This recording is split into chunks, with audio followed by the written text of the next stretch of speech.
Hey y'all, so today we're going to show y'all how I add a frontal to a refurbished wig that I already wore. But y'all know it was a 13x4 and obviously I got a big head, so we need a 13x6. So I got another frontal and now I'm going to show y'all how I install it in this video. We got our scissors, needle, and thread. I'll link everything in my bio. Okay y'all, so the video that I originally had that showed me starting it got messed up. So basically I take my wig pins, hair pins, and I put it along the frontal. Then I just sew it like you would a normal track or bundle. Just, scoop it, loop it, pull it, basically. Okay, this is the final view of the me sewing them together. It got better towards the end, I'm not gonna lie to you. But this is everything, and I'm gonna show you how I customize it. Okay, this is how it looks, when I brushed it back down and flipped it over. We're gonna just hot comb it back so that we can see the headline more clear, and then at least to get the frontal straight, because obviously this was a deep wave frontal and I'm putting it on a straight wig. Let's not talk about that, but yeah, let's just show me pressing it out and getting it flat as possible. So here we have our Frisbee Gone Serum by, I believe this is Giovanni. You can always get these from TJ Maxx, Marshalls, wherever now, and they're really affordable and they actually work. So I'm gonna put that on my hands and then rub it on the hair, just to get the hair, more silky and stuff like that. Now we're gonna brush the hair out and detangle it so that we can proceed to press this frontal out, just because I don't want any lumps while I'm plucking it, and I won't be able to really tell, what I'm working with if I would decide to put layers in it. We're just gonna basically get it as flat as possible in the front, just so we can pluck it easily.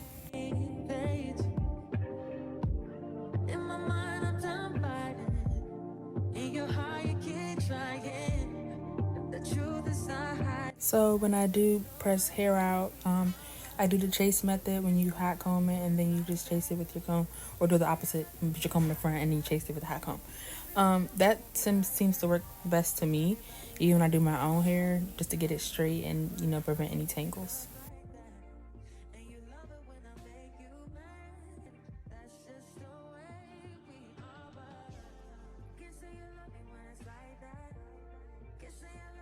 So here's the difference between one side being straight and one side being curly still. It's now pressed out, and now I'm going to pluck it.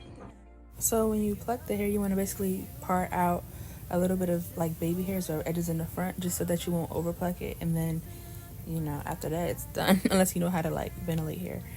But basically you're going to pull out edges in the front, and then add some mousse to it just to get it a little bit moisture. You could spray water as well, but I just use mousse sometimes, or water, depending on what I feel like doing that day.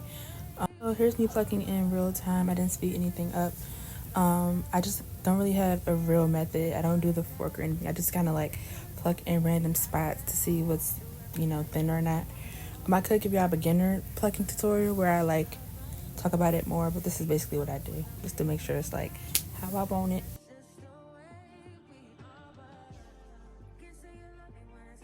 So when you're ready for the next row, you just part out a row and zigzag. As you can see, you can add more or less hair depending on how you want it. I kind of take a little bit of hair at a time so that I can really see it, and it won't be like harsh lines. Like, you don't want any harsh lines in your wig, because it looks very weird in person. I'm not gonna lie, it looks weird on camera too, but it looks weird in person. If it was new, it won't be like that. To everybody else, it will just all be bad. But I love when we make up like that, and you love it when I make you mad. Can say I love you when it's like that. If it was new, it won't be like that. This is the pluck side, and this is the not pluck side. Oh, okay, there we go. And we're just gonna like basically do the same thing on the other side. This is how it looks after I plucked it and everything. And now we're going to bleach it and get her together. Alright y'all, so basically you're going to mix your developer and powder like a paste, and then you're going to spread it with a popsicle stick on the lace like so. To everybody else, it will just all be bad. But I love when we make up like that, and you love it when I make you mad.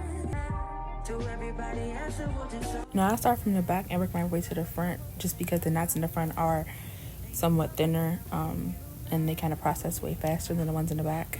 And I just do a nice thick even layer just so that it can be coated.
I let the wig sit for about 10 minutes because it was kind of already plucked. Well, not plucked, but bleached.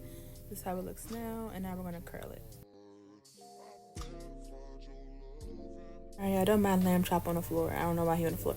But you're going to part out your hair. You're going to comb it a bit, make sure there's no tangles. And then we're going to start to curl it. I don't really have a curling technique because I just curl the hair. I'm not going to lie to you. But I do spray Sebastian afterwards so that it can hold the curl.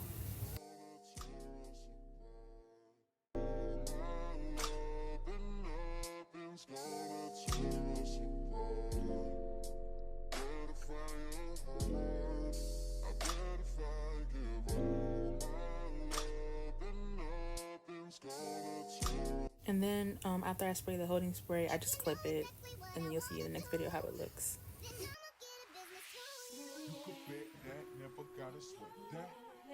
Good morning, y'all. Let's take down these flexi rocks.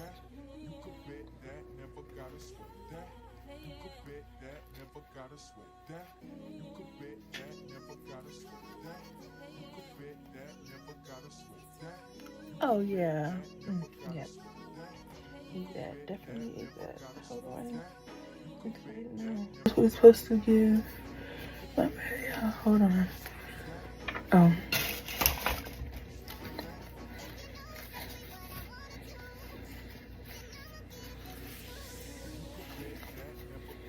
And all I did was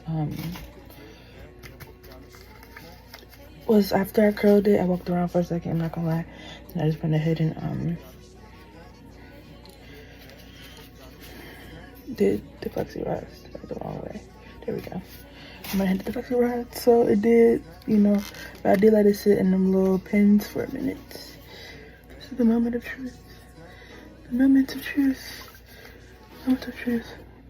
Okay, there we go. And these are the final looks. I went to work and it was like a really, look how natural that looked. Let's just talk about it. Where's the lace at? It's not there. Oh, okay. Yeah, make sure y'all like, comment, and subscribe, and see you in the next one.